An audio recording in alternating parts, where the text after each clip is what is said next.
पाकिस्तानी शहरियों को जो उनके दोस्त हैं या जो भी हैं मिलने नहीं दिया जा रहा। नाम है लिस्ट के अंदर, तो जो गाड़ियाँ अंदर जाएगी तो ये काफिला चलता जाएगा, कोई मुलाकात का कोई ऐसा इशू नहीं। मेरा भी पता नहीं अभी नाम है कि नहीं, लेकिन काफ़ी सख्ती है। मेरे ख्याल में एक दिन होता है जब उनको मिलने दिया जाता है। जो पोल रिगिंग है 4 साल उस पर मेहनत की गई है। अस्सलाम वालेकुम and good evening everybody watching news I with Mehar Abbasi. नाज़रीन, मरियम नवाज सियासत और मुफाहमत की तमाम कश्तियां जलाकर शहबाज शरीफ को जिन गहरे पानियों में छोड़ गई हैं, वहां खादमे आला का किसी किनारे लगना कठिन मरहला है। नून लीग की जमात में गुड कॉप और बैड कॉप की डिवीजन ने माजी में जनरल मुशर्रफ से राहील शरीफ तक बहुत से दरिया पार किए हैं, मगर अब ये तराजू अपने तवाज़ुन में नहीं है। आज शहबाज शरीफ ने एक वजाहत देकर कई सवाल उठा दिए। वजाहत थी कि NRO ना तो कोई दे रहा है ना कोई ले रहा है। NRO है ना कोई देना चाहता है ना कोई लेना चाहता है। सवाल नंबर 1, पैनमा फैसले के बाद मियां साहब ने 1.5 साल अपने दिफा की जंग लड़ी, कौम को एंटी एस्टैब्लिशमेंट और एक खलाई मखलूक का बयानिया देकर मोबिलाइज किया। शहबाज शरीफ मंजर से गायब रहे, क्यों? जीप के निशान पर जो वोट डाला जाएगा वो वोट खलाई मखलूक को जाएगा। कौन थे वो लोग जिन्होंने हमारे लोगों की वफादारियां तब्दील करवा के PTI ज्वाइन करवाया? कि ये इसका ताल्लुक उस माइंड सेट से है जो कहता है कि आपको सबक सिखाएंगे। जो असल खलाई मखलूक है वो है 70 सालों से है। मैं समझता हूँ कि ना कोई खलाई मखलूक है ना कोई हम खौफजदा हैं। मियां साहब और उनकी बेटी लंदन का हजारों मील सफर तय करके अपने मुल्क पहुंचे। शहबाज शरीफ चंद फरलांग तय करते करते रह गए। मियां साहब और उनकी दुख्तर जेल चले गए। शहबाज शरीफ ने मियां साहब के बयानिए का एक लफ्ज तक नहीं दोहराया। इदारों को साथ लेकर चलना, ग्रैंड डायलॉग, मुफाहमत और गलतियों को ना दोहराने का अपना बयानिया लेकर चलते रहे। हत्ता के इंतखाबात से कबल, अगर आपको याद हो, कौमी हुकूमत भी काबिल कबूल होने का ऐलान कर दिया। मियां साहब खलाई मखलूक से डराते रहे और शहबाज शरीफ इस मखलूक के वजूद के ना होने की वजाहत देते रहे। मियां साहब के कठिन वक्त में बयानियों का ये तजाद बरकरार रहा और मरियम नवाज शरीफ साहिबा, जिस तरह वो अपने आप को कहती हैं, वो भी बहरहाल इस नैरेटिव को बढ़ाने में पेश रही। अब मजीद शिद्दत देने का वक्त आया तो तब भी खामोशी। शहबाज शरीफ ने मरियम नवाज के जेल जाते ही सोशल मीडिया की तमाम टीम और मज़ामत के बयानिए से तरक्की और मुफाहमत के बयानिए बदल कर किसी को पैगाम दिया तो किसको दिया और क्या पैगाम दिया, ये अपने तय एक बड़ा अहम सवाल। अपोजिशन की 11 जमातें बज़ाहिर इंतखाबात में धांधली पर इलेक्शन कमीशन के बाहर एहतजाज पर मुत्तफिक हुई। मुल्कगीर धांधली के खिलाफ एहतजाज की कॉल देने वाले शहबाज शरीफ ने एक बार फिर पहुंचने में देर कर दी। लाहौर से इस्लामाबाद आने वाली फ्लाइट्स का शेड्यूल बताता है कि मौसम कम और शायद यहाँ नीयत की खराबी ज्यादा थी। वैसे भी हर तकरीर में मोटरवे का तस्करा करने वाले हवाई सफर में तात्तुल की बात करें तो सवाल तो उठेंगे। शहबाज शरीफ तख्ते लाहौर की जंग हार चुके हैं और अब जो जंग जारी है एज वी स्पीक वो सियासी बका की है। अदालत में नंदीपुर प्रोजेक्ट्स में बदउनवानी के चर्चे, आशियाना हाउसिंग स्कीम्स, 56 कंपनीज में मुबैना करप्शन के हवाले से आज खुद नोटिस। शहबाज शरीफ चूंकि तमाम कश्तियां जलाने के कभी हक में नहीं रहे, सो उम्मीद रखते हैं कि कोई सूरत बर आए। बहरहाल इसी का नाम शायद सियासत है। नौ मुंतखब हुकूमत के लिए भी ये चैलेंजेस हो सकते हैं क्योंकि यहाँ जमहूरियत की अपनी भी कुछ मजबूरियाँ हैं। कल इलेक्शन कमीशन के बाहर एहतजाज में अपोजिशन जमातों ने धांधली का दोष बरमला अस्करी इदारे और अदलिया को दिया। अदलिया मुखालिफ तकरीर पर सियासतदानों के खिलाफ दहशतगर्दी का मुकदमा दर्ज हो चुका है और जिन इदारों की जानिबदार रवैये अहले सियासत को अपोजिशन बेंचों पर तंग करते हैं वो ट्रेजरी बेंच पर उनके खिलाफ आवाज़ क्यों नहीं उठाते। इसी पर बात करेंगे। हमारे साथ मौजूद हैं सुहेल वड़ायत साहब, सीनियर सहाफ़ी हैं, तज्ज़ियाकार हैं। मोहम्मद मालिक साहब, आप भी सीनियर सहाफ़ी हैं। हमारे साथ मुशर्रफ जैदी साहब मौजूद हैं और काशिफ अब्बासी साहब, दोनों किसी तारुफ के मोहताज नहीं। एक छोटा सा वक्फा लेंगे, वक्फे के बाद हाजिर होते हैं। Stay with us on news आए।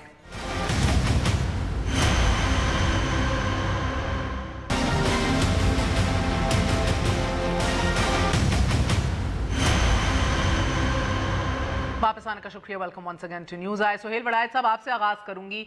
पंजाब भी हाथ से निकल गया जिसको एट ऑल कॉस्ट रिटेन करना चाह रहे थे शहबाज शरीफ साहब, इसके बावजूद उनका रवैया आज भी जारहाना नहीं था। कोई बैकडोर से कोई उम्मीद अभी भी लगाए बैठे हैं? नहीं, मेरा ख्याल है कि उन्होंने पंजाब के लिए एफर्ट ही नहीं की वो पहले दिन से ही, बल्कि इलेक्शन से पहले ही उन्हें ये पता चल गया था कि फेडरल गवर्नमेंट तो उनकी नहीं बनेगी और वो लूज़ कर रहे हैं। और पंजाब का भी उन्हें चंद दिन पहले अंदाज़ा हो गया था। उन्होंने सीरियस एफर्ट ज़रा भी नहीं की। अगर वो सीरियस एफर्ट करना चाहते तो वो ख़ुद कैंडिडेट होते पंजाब में। जिस दिन उन्होंने ये फ़ैसला किया कि मैं ऊपर जा रहा हूँ, उसी दिन पता चल गया था कि वो इंटरेस्टेड नहीं हैं और वो सिर्फ स्टेटमेंट्स की हद तक इंटरेस्टेड हैं। और दूसरा ये कि क्या उन्हें फ़ौरन मौका मिलेगा? मेरा ख़्याल है कि नहीं, ऐसा कोई चांस नहीं है। अब तो सिर्फ इतना चांस हो सकता है कि क्या नवाज़ शरीफ जो है वो जेल से जल्द निकल सकते हैं या देर से निकलेंगे। और दूसरा ये है कि कब इमरान खान अपनी परफॉर्मेंस में अगर नाकाम होते हैं तो फिर शहबाज शरीफ साहब या नून का कोई चांस होगा। फौरी तौर पर 6 महीने तक तो मेरा ख़्याल है हनीमून पीरियड ही होता है। उसमें ये तवक्को करना कि फ़ौरन लोगों की सोचें बदल जाएंगी या वो जो लोग इमरान खान के लिए कोई ख़तरा बन सकते हैं वो फ़ौरन नाराज़ हो जाएंगे, मुझे नहीं लगता कि 6 महीने से पहले ऐसा मुमकिन भी है। तो काशिफ, ये शहबाज शरीफ फिर आपको क्या लग रहा है किस प्रेडिकमेंट में स्टक हैं? जिस तरह सुहेल साहब कह रहे हैं मियाँ साहब के निकलने का इंतजार है, till then he is just hanging in there in the middle. देखिए, इसमें एक तो उन्होंने बनाने की कोशिश तो थोड़ी बहुत की। मैं जानता हूँ कि लोगों को 10 करोड़ और वजारत तक भी ऑफर की गई थी, 15 करोड़ तक भी। वो 10 करोड़ की ऑफर फिर 15 करोड़ पे चली गई। लेकिन एक जो बार सेट किया था मुस्लिम लीग नून ने आज़ाद उम्मीदवारों का, 10 करोड़ जमा वजारत का उन्होंने सेट किया था। सो उन्होंने इनिशली कोशिश की, लेकिन फिर उनको बहुत जल्द एहसास हो गया, जैसे बड़ाई साहब कह रहे हैं कि पैसे इस दफ़ा काम नहीं करेंगे। सो ये उनकी वजारत कब हो गया। दूसरा मसला ये मुझे लगता है कि नाउ ही रियलाइजेज, इलेक्शन से पहले मियाँ साहब जब वापस आ रहे थे उस दिन से इलेक्शन के नताइज तक उनको एहसास हो गया पार्टी को वो कंट्रोल नहीं कर सकते। सियासी जमात के जो सरबराह हैं या जो जिसकी तरफ देखा जाता है तमाम फैसलों के लिए, या जो somebody who's a leader in this party, it's only Nawaz Sharif. So उनको मुझे लगता है ये एहसास हो गया कि उनके पल्ले कुछ नहीं। वजह क्या है he is not leading from the front? Because he can't lead from the front। मौसम का फुकदान है, नियत का मसला है। वो किसके लिए करें? देखें, उन्होंने इलेक्शन से पहले कोशिश की थी किसी तरह जो इक़्तिदार है वो, मियाँ साहब अगर जेल चले गए, हम किसी तरह इक़्तिदार वापस ले लें और इक़्तिदार अगर हमारे ख़ानदान में आ गया उसके बाद हम पार्टी कंट्रोल करेंगे, हुकूमत चलाएंगे, जैसे भी उसको कंसोलिडेट करने की कोशिश करेंगे। उनको एहसास हुआ कि दोनों चीज़ें उनसे नहीं हो पा रही। वो दोनों चीज़ों में नाकाम हुए बुरी तरह, और अब उनको ये एहसास हो रहा है कि शायद उनके पल्ले का कुछ नहीं है। It all lies and lies firmly with Nawaz Sharif. So मुझे लगता है कि इस वजह से उन्होंने सिर्फ इस हद तक कि जब तक मियाँ साहब बाहर आते हैं, वो जो seat warmer prime minister chief minister का हम कहते हैं, वो सीट वार्मर पार्टी चेयरमैन है। मैं ख्याल उनको ये एहसास हो गया कि वो इस पार्टी को ना ले सकते हैं। बहुत लोगों का ये सवाल है, I'll come to KPK as well, मगर let me just include मालिक as well। और वो एप्पल कार्ड को भी डिस्टर्ब नहीं करना चाहते कि ये ना हो कि वो एप्पल कार्ड को ना डिस्टर्ब करना। ये तो आप प्री इलेक्शन भी देख रहे हैं, ड्यूरिंग इलेक्शन और पोस्ट इलेक्शन भी देख रहे हैं मालिक साहब के एप्पल कार्ड नहीं डिस्टर्ब करनी।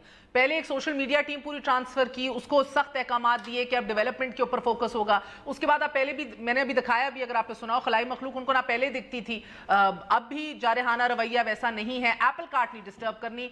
साथ सर ये भी कहना है एनआरओ ना कोई दे रहा है ना कोई ले रहा है, यानी कि जो पहली चर्चे थे, आप जानते हैं लंदन के अंदर भी मरियम साहिबा ने कहा कि हमें तो कहा गया था कि रुक जाओ ना आओ, हमें पैगामात आ रहे थे, हम फिर भी आए हैं। उन्होंने बार बार उनके कैंप ने तासुर दिया कि हमें ऑफर हो रही है डील की, हम नहीं लेना चाह रहे। So this time I think Shahbaz Sharif साहब ने कहा ना उधर से कोई दे रहा है, उनको भी पैसिफाई किया, ना हमें लेना है, मगर साथ ये भी कहा कि डायलॉग तो चल रहा है, बातचीत तो चल रही है। To what end then? देखिए, जो पहले महज डील चल रही थी, डील बिल्कुल चल रही थी, ये कहना गलत है कि ना ऑफ़र आई ना गई। जिन शराइत में मियाँ साहब चाहते थे मामला तय करना, वो शराइत काबिल कबूल नहीं थी। मियाँ साहब की तरफ से बड़ा क्लियर था कि मियाँ साहब was ready to take a back seat, बशर्ते मरियम को आप सेफ़ पैसेज दिलवाते। मरियम को सेफ़ पैसेज नहीं मिल सकता था, 2 रीज़न्स थे। एक तो वो केस इस तरह का टेक्निकल था कि वो ये नहीं हो सकता था कि उसमें मरियम को सजा ना होती और मियाँ साहब को हो जाती, या मियाँ साहब को ना होती और मरियम को हो जाती, या दोनों का एक्विटल था या दोनों की कन्विक्शन थी, जितने लीगल एक्सपर्ट्स थे। दूसरा, इसलिए वो वहाँ पे बात फंसी जाके। दूसरा, मियाँ साहब ने ख़ुद कन्विंस कर दिया सबको कि अदलिया हमारे पीछे है, फ़ौज हमारे पीछे पड़ गई है, इन दो का गठजोड़ है और इन्होंने हमें नहीं आने देना। जब पॉलिटिकल एनिमल जितने बाकी होते हैं, और ख़ास तौर पे जिनको आप इलेक्टेबल्स कह लें या जिनको आप कह लें कि जी ये इंडिपेंडेंट्स थे, सब कुछ थे, हर कोई आता है गवर्नमेंट के साथ या पॉलिटिकल पार्टी के साथ जुड़ता है अपनी स्टैंडिंग में इजाफा करने के लिए, अपने इन्फ्लुएंस में इजाफा करने के लिए। यहाँ नज़रियाती तो झगड़ा है कोई नहीं, नज़रिया तो कोई है नहीं जिसको आप कहेंगे जी ये मुस्लिम लीग का नज़रिया है, ये पीपल्स पार्टी का नज़रिया है। ये सारी शख्सी जमातें हैं, कल्ट हैं, ये पॉलिटिकल कल्ट्स हैं। हर एक की loyalty to the top man है, सारे या इमरान खान के पीछे हैं, उसकी पार्टी या असफंदियार के नहीं पीछे। तो शहबाज शरीफ साहब अभी कर क्या रहे हैं मुझे बताएं ना। बयानिया नवाज शरीफ जैसा है ना, ग्रैंड अलायंस को लीड करना चाह रहे हैं। मेरा ख्याल है रीअसेस कर रहे हैं या कोई सोची समझी स्ट्रैटेजी है? नहीं, आई थिंक बड़ा क्लियर है वो। आई थिंक जिसको कहते हैं ना रोलिंग विद द पंचेस, अभी मेरे ख्याल में ही just rolling with the punches. वो देख रहे हैं अच्छा सा डस्ट सेटल हो जाए फिर देखेंगे क्या करना है। मियाँ साहब का पता लग जाए, जैसे अभी वड़ाइज कह रहे थे, ये पता लग जाए मियाँ साहब अंदर कितना अर्सा रहते हैं, निकलते हैं तो किस तरीके पे निकलते हैं, क्या बेल पे निकलते हैं, क्या डील पे निकलते हैं, और क्या उसकी परमिटेशंस होंगी आगे सियासी। ये सबको पता है कि अभी 6 महीने जौन से हैं, 6 महीने तो इमरान खान के हैं, उन्होंने क्या करना क्या नहीं करना। और मैं हमेशा इलेक्शन में भी कहता था कि अपोजिशंस इलेक्शन नहीं जीतती, गवर्नमेंट्स हारती हैं। अब वो एक नई गवर्नमेंट है, अब now they have to wait कि क्या इमरान खान गलतियां करते हैं जिनके ऊपर फिर एक नया बयानिया बने, एक मोमेंटम बने। अभी तो dust has to settle down इनके तो मगर for the sake of clarification, देखिए नहीं क्लैरिफिकेशन छोड़ दें, सारी बात तो यही कर दी ना मालिक ने। अल्हम्दुलिल्लाह अभी फैसला हुआ है, अल्हम्दुलिल्लाह ना क्या करें, फिर आपको कहना पड़ता है अपार्टमेंट्स मेरे हैं। नहीं माशाल्लाह बंदा जलील भी ज्यादा होता है। नहीं ये सारी बात जो है ये इधर ही निकल आई, क्योंकि अभी हम बात ना खैबर पख्तूनख्वा में जो चीफ मिनिस्टर बनने वाले हैं उनकी बात हो रही है, ना इसकी बात कर रहे हैं कि फैसला जो है अभी तक नहीं हुआ है कि पंजाब में कौन चीफ मिनिस्टर बनेगा, ना हमें ये पता है कि फॉरेन मिनिस्टर कौन होगा, नेशनल सिक्योरिटी एडवाइजर कौन होगा, डिफेंस मिनिस्टर कौन होगा, उन लोगों ने कौन से पेपर्स लिख के क्या किया। सर नहीं, लेकिन असल जो चीज डिस्कस करने वाली वो ये कि एक बिल्कुल जीरो किस्म का ऑपोजिशन, जिसको किसी तरह की कोई सपोर्ट, किस्म का ऑपोजिशन है। कितने लोग निकाले इन्होंने, कसम से मुझे ऐसा लग रहा था कि बस स्टॉप पे अगर आप चले जाएं पिंडी के पीर वधाई पे तो आपको ज्यादा लोग मिल जाएंगे। तो क्यों शहबाज शरीफ जो हैं वो मतलब 20 लोग, ना बिलावल उधर, ना असफंदियार वली उधर, ना शहबाज शरीफ उधर। मुशर्रफ एजुकेशनल पॉलिटिक्स तो पार्ट ऑफ प्लान है ही नहीं, वो तो ऑपोजिशन पे टोकन एजुकेशन आउटसाइड पार्लियामेंट। मगर सर खबर ये भी है, मुशर्रफ शुड अंडरस्टैंड ऑपोजिशन 2 किस्म की होती है। एक तो इमरान खान साहब ने जब कहा ना कि इनके पास मॉरल अथॉरिटी कोई नहीं है, तो मॉरली इतनी कमजोर ऑपोजिशन है। अगर मॉरली कमज़ोर हो, उसके नंबर इतने हो जितने इस ऑपोजिशन के नंबर हैं, इमरान खान साहब को पार्लियामेंट में लग पता जाएगा ये करते क्या हैं। वो अपना टाइम देख रहे हैं इलेक्शन में जाने का। देखें, आपको ये भी देखना होगा कि nobody wants to disturb the apple cart, nobody wants to, apart from Maulana Fazl Rahman types, 1-2 लोग जो हैं जो कहते हैं हम ठीक हो जाएं, निज़ाम जाए भाड़ में।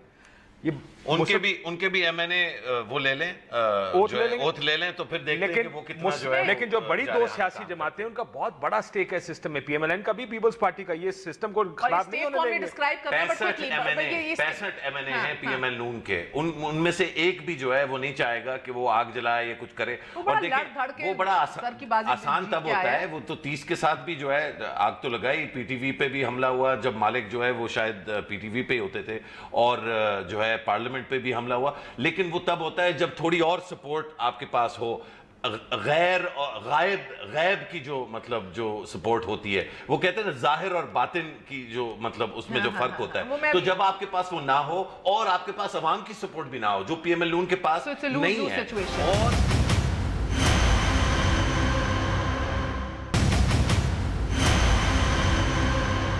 साहब अभी मालिक ने कहा कि ये अनलेस कोई बेल हो जाए या डील हो जाए, क्योंकि ये पहली दफा है कि एक वजीर आजम को एक्स्ट्रा कॉन्स्टिट्यूशनल तरीके से नहीं निकाला गया, एक due process of law follow हो रहा है। सो डील भी तो कोई डील नहीं हो सकती, उस डील के नतीजे में ही बेल होगी मुमकिन तौर पे, इफ एनीथिंग एट ऑल।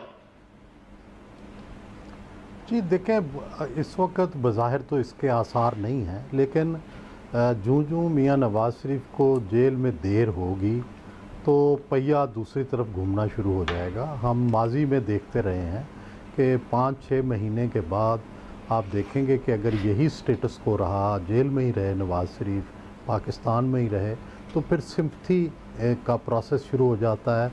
दूसरी तरफ इमरान खान की गलतियां भी सामने आनी शुरू हो जाएंगी, तो ये दोनों चीज़ें मिल के फिर एक बम बन जाता है।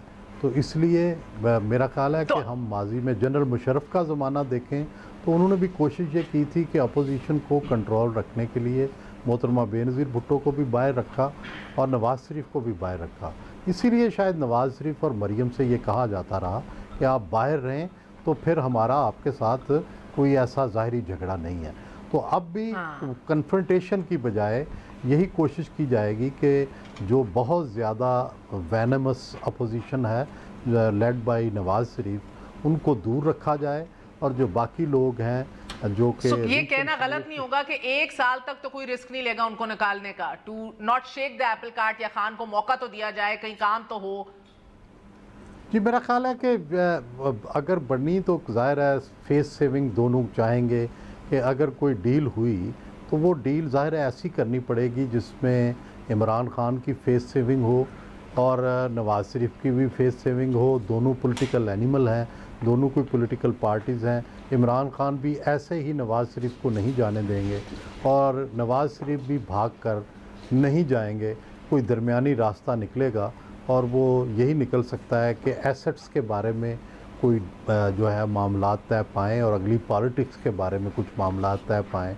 लेकिन मुझे नहीं लगता कि इस वक्त कोई भी फरीक इस मूड में है, ना हमारी इस्टेब्लिशमेंट, ना इमरान खान और ना नवाज़ शरीफ। तो इसलिए फौरी तौर पर तो इसका इम्कान नहीं, लेकिन जब दबाव बढ़ेगा, जब नवाज़ शरीफ की बीमारी बढ़ गई या जेल के अंदर उनके लिए सिम्पथी पैदा होनी शुरू हो गई तो फिर डेफिनेटली मामला दूसरी तरफ चलने शुरू हो जाएंगे। अच्छा, सो ये आपने बात सुनी इनकी। रिस्क तो बहरहाल अभी नहीं लिया जा सकता, उनका भी ये मानना है। स्टेक्स की आप बात कर रहे थे, you want to add something quickly? Then stakes Khan के भी अलग हैं, जरदारी साहब के भी। Agreeing with part of what Murad साहब इज सेइंग, देखिए डील करने का एक वक्त होता है। डील एक वक्त में आपको सूट करती है, एक वक्त में मुझे सूट करती है। ये जरूरी नहीं होता कि एक की वक्त में दोनों को सूट कर रही हो। इस वक्त फॉर एग्जांपल एस्टैब्लिशमेंट को सूट नहीं करता कि नवाज शरीफ साहब सड़कों पे हो, क्योंकि इमरान खान अभी अनटेस्टेड है, उसने अभी कुछ किया नहीं, हुकूमत चलानी है, कैसी चलाएंगे। बड़ाई साहब ने कहा कि 6 महीने बाद सिंपैथी फैक्टर भी क्रिएट होगा, इमरान भी गलतियां करेगा। ये मुमकिन है कि इमरान खान की हुकूमत बेहतर चलनी शुरू हो जाए, दैट गिव्स देम स्ट्रेंथ। अगर हुकूमत नाकाम होगी तो ये मियां साहब की स्ट्रेंथ आएगी। उस वक्त ज्यादा जरूरत एस्टैब्लिशमेंट की होगी, किसी तरह डील करके मामलात को तय किया जाए। अगर इमरान खान की हुकूमत चल गई, हालात मियां साहब के फेवर में ना हुआ है, तो उनको ये लगेगा कि अब मुझे लगता है कि मुझे डील करके यहां से बाहर जाना चाहिए किसी तरह, क्योंकि अब मुझे नहीं लगता कि मैं यहां से बाहर निकल सकता। सो ये मुझे लगता है कि दोनों। जी मालिक, देखिए सिंपैथी क्या होती है? सिंपैथी ऐसा सच कोई हमदर्दी नहीं होती। सिंपैथी लोगों की फ्रस्ट्रेशन का नाम हम सिंपैथी दे देते हैं कि लोग कहेंगे देखें जी हम तो इमरान को लाए, इन्हें भी कुछ नहीं किया, ऐसा तो ही चंगा सी। ये सिंपैथी नहीं है, ये बेसिकली परफॉर्मेंस के साथ डिससेटिस्फैक्शन है, जिसको हम सिंपैथी का वोट देते हैं। अगर सिंपैथी होती तो लाखों लोगों को आ जाना चाहिए था जिस दिन सजा हुई थी। अगर सिंपैथी होती तो करोड़ों को जेल तोड़ देनी चाहिए थी। बात वहीं पे ख़त्म होगी गवर्नेंस के ऊपर। जिस तरह काशिफ कह रहे हैं, अगर ये फील हुई, अगर ये फील गुड फैक्टर क्रिएट करने में गवर्नमेंट कामयाब हो गई कि हम सही डायरेक्शन में जा रहे हैं, 6 महीने में कोई बड़ी चेंजेस नहीं होंगी, 3 महीने में अभी IMF आना है, फाइनेंशियल टर्म्स आने हैं, बड़े सख्त फैसले आने हैं। लेकिन अगर ये तासुर मिल गया कि ये गवर्नमेंट सच बोल रही है, और ये तासुर मिल गया, अगेन मैं तासुर की बात कर रहा हूँ, मैं रियलिटी की बात नहीं कर रहा, अगर ये इंप्रेशन मिल गया कि ये सही डायरेक्शन में चल रहा है, तो जितना मियाँ साहब की है ना डील मेकिंग की एबिलिटी, वो बदतरीज कम होती जाएगी। डील तो हर वक्त हो सकती है, बात होता है किन शराइत पे होती है। डील मेकिंग से ज्यादा शराइत उनकी बदल जाएंगी। जो अगर अभी पोजीशन ऑफ स्ट्रेंथ से डील कर रहे हैं, उस वक्त पोजीशन ऑफ वीकनेस से डील करना पड़ेगा। I totally agree with you. इसमें कुछ और फैक्टर्स भी मेरे ख्याल है इसको अफेक्ट करेंगे। ये बिल्कुल दुरुस्त फरमा रहे हैं मालिक भी और काशिफ भी, लेकिन इसमें हमें देखना होगा कि फॉर एग्जांपल चीफ जस्टिस साहब का जो रवैया आने वाली एग्जीक्यूटिव पे होगा वो पॉजिटिव होगा, या वो उसी तरह से प्रेशर में रखेंगे एग्जीक्यूटिव को कि ये लोग क्यों नहीं परफॉर्म कर रहे, और डे 1 से तो वो परफॉर्म नहीं कर सकते ना। आप देखिए कि उनको 3 मंथ से यार वो दिसंबर में चले जाएंगे, जनवरी में नहीं तो जनवरी, और अब मैं देखें मालिक जो इस वक्त चीफ जस्टिस इस टाइम नई हुकूमत में रेलेवेंट होंगे, क्योंकि 6 महीने के अंदर आप कोई भी इदारा, कोई भी ऑपोजिशन, इस वक्त भी ऑपोजिशन में बहस ये है कि 6 महीने इनको वक्त देना है, क्योंकि एक धड़ा ये कह रहा है ऑपोजिशन का कि इनको हमने कानून साजी नहीं करने देंगे, लेजिस्लेशन नहीं करने देंगे, हम इनको बड़ा टाइम देंगे। दूसरा ये कह रहा है इनको अपने वजन में दबने दो, इनसे होगा कुछ नहीं, इन्होंने IMF के पास जाना है, इन्हें इस मुल्क में कीमतें बढ़ानी पड़ेंगी, वही पुरानी चीजें जो इमरान खान साहब कहते थे ये क्यों नहीं करते, वही आगे आ जाएंगी, सर वो नहीं करते थे आप क्यों नहीं करते।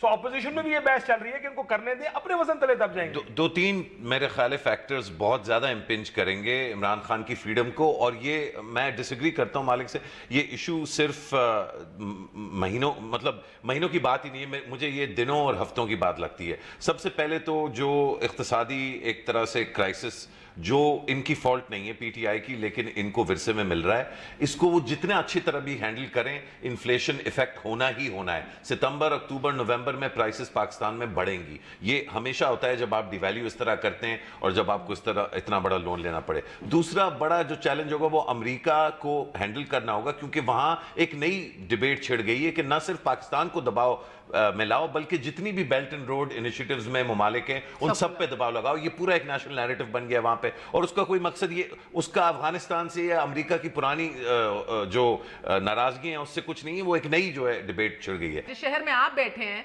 उस शहर के अंदर एक कप्तान नहीं नामजद हो पा रहा उस सूबे का। खैबर पख्तूनख्वा का तो कर लिया, अगले पिछले 24 घंटे में उनके ऊपर भी जो डिबेट शुरू हुई है मुल्क में वो भी हमारे सामने है। शरियार साहब का नाम आया, फिर राय मोहम्मद मुर्तज़ा इकबाल का भी नाम आ रहा है सामने। कहीं आपको कोई खबर ऐसी कि कहीं ना कहीं अब फैसला किया है या कोई ऐसी बात गूंज रही है? मेरा ख्याल है कि जो PTI की कमज़ोरियां हैं उसमें से ये एक बड़ी कमज़ोरी है कि पहले से कुछ सोच के नहीं रखा, पहले से कोई प्लानिंग नहीं कर रखी। अब सोच रहे हैं, हर रोज़ नए नाम आ जाते हैं, नए शख्सियतें आ जाती हैं। अगर पंजाब के लिए ही उन्होंने बंदा नहीं सोचा हुआ तो ये बड़ी सैड सूरत हाल होगी। जिस तरह के नाम आ रहे हैं, राजा यासर हमायूं, सरफराज आया, ये आप कह रहे हैं राय मुर्तज़ा इकबाल का नाम आया, फिर हसनैन बहादुर दरिशक का आया, फिर सप्तान खान का आया, वो तो खैर बेहतर नाम था। तो इससे लगता है कि कितना इनडिसीजन है। दूसरा मैं मालिक साहब ने एक फरमाई है बात कि जी सिम्पथी जो है वो नहीं होती, सिम्पथी तो दरअसल अपोजिशन होता है। तो मैं मिसाल देना चाहता हूँ कि यही जरदारी साहब जिनके ऊपर इतना बैगेज है करप्शन का, जब उनको भी 9 साल गुजरे, जब उनको भी 8 साल गुजरे, तो मजीद निज़ामी जो है वो भी उन्हें मर्द हुर कहने पर जो थे वो मर्द हुर कहने लगे। तो हमेशा जो जेल में वक्त गुज़रता है, चाहे वो गांधी हो चाहे वो कोई भी हो, उसका असर लोगों के दिलों पर पड़ता है। मुखालिफ का दिल नरम होता है और हामी का दिल जो है वो जारहाना हो जाता है। तो इसलिए ये तमाम जो इंसानी फीलिंग्स हैं इनका भी बड़ा सियासत में दखल होता है। तो मेरा ये ख्याल है कि 6 महीने, बिल्कुल मालिक साहब ठीक कह रहे हैं, मेरी भी ये राय है कि 6 महीने के अंदर, और उसमें पहला इंडिकेटर चीफ मिनिस्टर का सही इंतखाब है। अगर इन्होंने चीफ मिनिस्टर पंजाब का सही इंतखाब ना किया तो ये सही से मुराद क्या है आपकी, जरा डिफाइन करें। सही से मुराद क्या है? सही से मुराद ऐसा है कि जिसके ऊपर करप्शन का दाग ना हो, नंबर 1।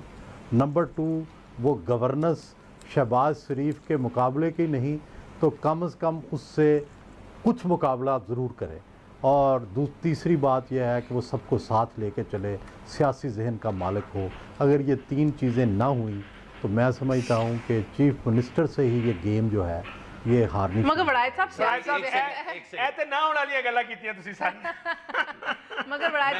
जहन का मालिक, एंड ऑफ द डे तो खान ने लीड करना है ना पंजाब में, he will be calling the shots. कितनी इंडिपेंडेंट सियासी जहन का मालिक हो। आपको याद है परवेज खट्टर साहब ने कितना रूल किया? पंजाब एक दुनिया के KPK टू पंजाब, दुनिया के 15 कंसोलिडेट पंजाब। पंजाब अगर अलग मुल्क होता दुनिया के 15 बड़े ममालिक में उसका शुमार होता, और इनकी रेजर थिन मेजॉरिटी है। और पंजाब में लोग आदी हैं, आपको जितने बुरी भी लगे, लेकिन पंजाब स्पीड जो है वो एक्चुअली है। तो लोग एक तरह से एक चीज़ के आदी हैं, तो आपने डिलीवर भी करना है और तेज़ी से करना है, और आपने उससे बेहतर करना है जिसके बारे में आप जंगला बस कर रहे थे पिछले 5-10 साल से। प्लस आपने उस रेजर थिन मेजॉरिटी को मेंटेन करना है। लेकिन इससे ज़्यादा अहम एक बात मैं ज़रा वापस जाना चाह रहा हूँ। आप नोट कीजिए कि सितंबर का आखिरी हफ्ता जो होगा उसमें यूनाइटेड नेशंस की जनरल असेंबली होगी।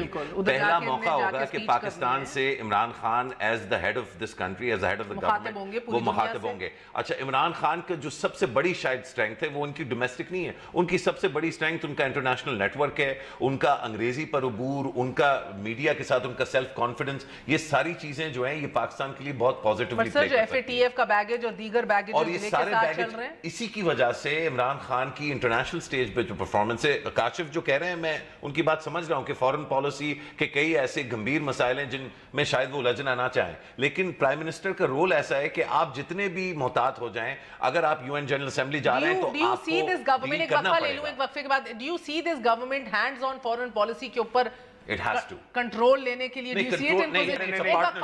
साहब ठीक कह रहे हैं, जैसे हर पिछली हुकूमत इतनी हैंड्स ऑन थी, ये भी हैंड्स ऑन होने चाहिए। एक वक्फा ले लीजिए, वक्फे के बाद पूछते हैं कितना हैंड्स ऑन हो सकेंगे एक ऐसी सिचुएशन के अंदर जिसको मजीद समझाया नहीं जा सकता, एक वक्फा ही लिया जा सकता है। Stay with us on news our.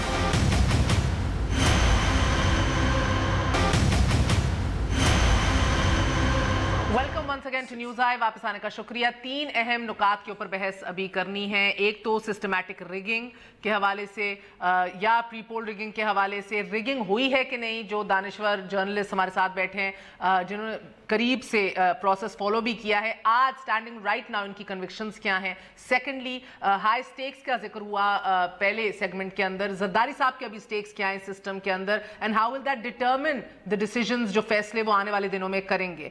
इसी हवाले से सबसे पहले मैं बड़ाई साहब आपके पास आऊंगी। मुझे पहले ये बताइएगा कि MQM के साथ जो मशरूत एक अंडरस्टैंडिंग हुई है, वही वाला हाल होगा पीपल्स पार्टी के दौरे हुकूमत का कि कभी आना हुकूमत में कभी जाना, या आपको लगता है कि ये सस्टेन हो जाएगी? सबसे डिफिकल्ट एलाय कौन साबित होगा? मेरा ख्याल है कि MQM ने इस दफ़ा गलत फैसला किया है, अगरचे उन्हें फौरी रिलीफ चाहिए, लेकिन PTI तो अब उनकी राइवल है।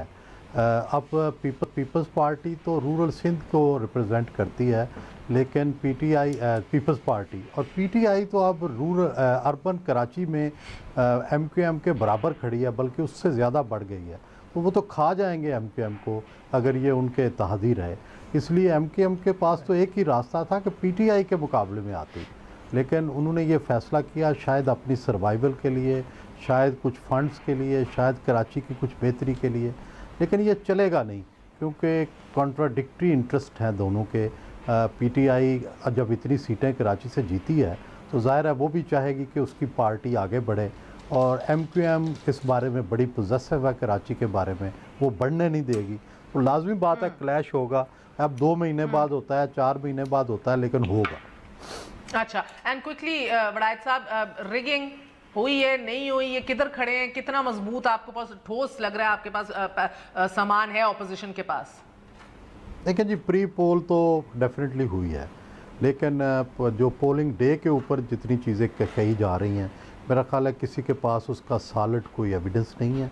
और नून लीग भी जीती है और PTI भी जीती है। मेरा ख्याल है जो होना था वो इलेक्शन से 10 दिन पहले ही हो गया था, बाकियों को होश लेट आई है। हालांकि उस वक्त शोर मचाना चाहिए था जब सब हो रहा है। इलेक्शन तो सिर्फ वो जो कुछ हुआ था उसकी एक तस्दीक का अमल था। अच्छा, मालिक, हमारे पास कल आबिद शेर अली थे, वो भी मान रहे थे कि 6 बजे तक तो फ्री एंड फेयर इलेक्शन हुआ है, उसके बाद झाड़ू फेरा गया है।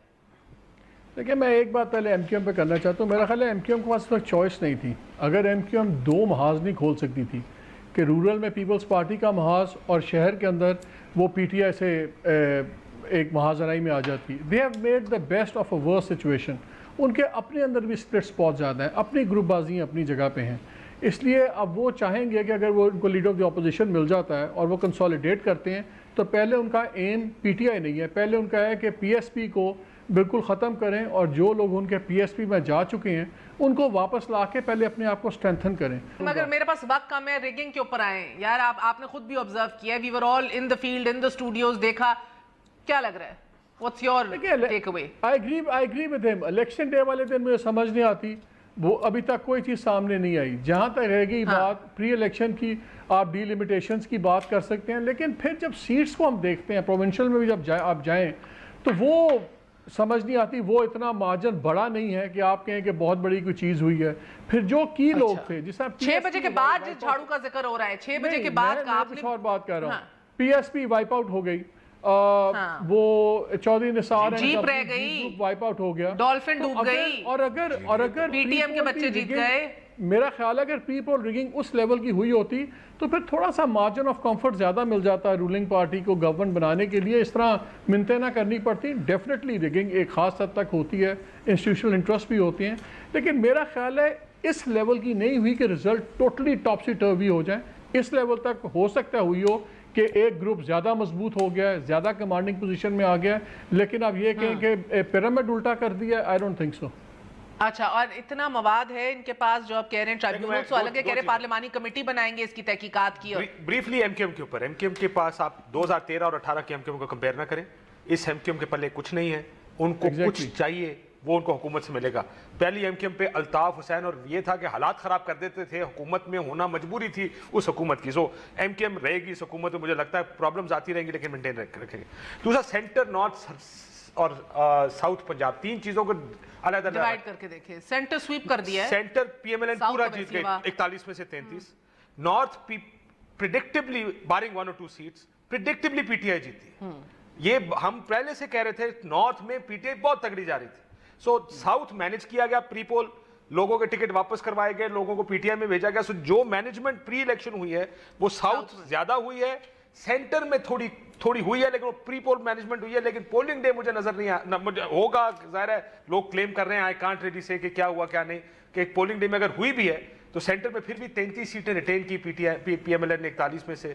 नॉर्थ एक्सपेक्टेड रिजल्ट है, साउथ पहले से मैनेज हो गया। सो टेक होम क्या है आपका कि पहले ही हो गया जो होना था, उस दिन नहीं कुछ हुआ और बाद में मैनेज किए सर, यू नो सारा इंतजार इस पे के बाद में 8 से लेके। बड़ाइच साहब आपके यहाँ पर बैठे, बड़ाइच साहब शायद बहुत से लोगों के नाम मैं अगर लेना शुरू करूं जो हारे हैं PTI के टिकट से, जिनको लाया गया था सेंटर और सेंटर पंजाब में खुसूसन, वो सीटें अगर मैनेज की जाती, मार्जिन बहुत थोड़ा, वो सीटें इन लोगों को जीतते तो किसी को परेशानी हैरानी ना होती कि ये PTI कैसे जीत गई। सरगोदा फॉर एग्जाम्पल, पूरा जो जिला सरगोदा का, जिला ना कहूँ अगर मैं, वो जो 5 सीटें चीमा साहब का बेटा, मिल का फलाना फलाना, सो अगर वो मैनेज होती, हराज दोनों हार गए।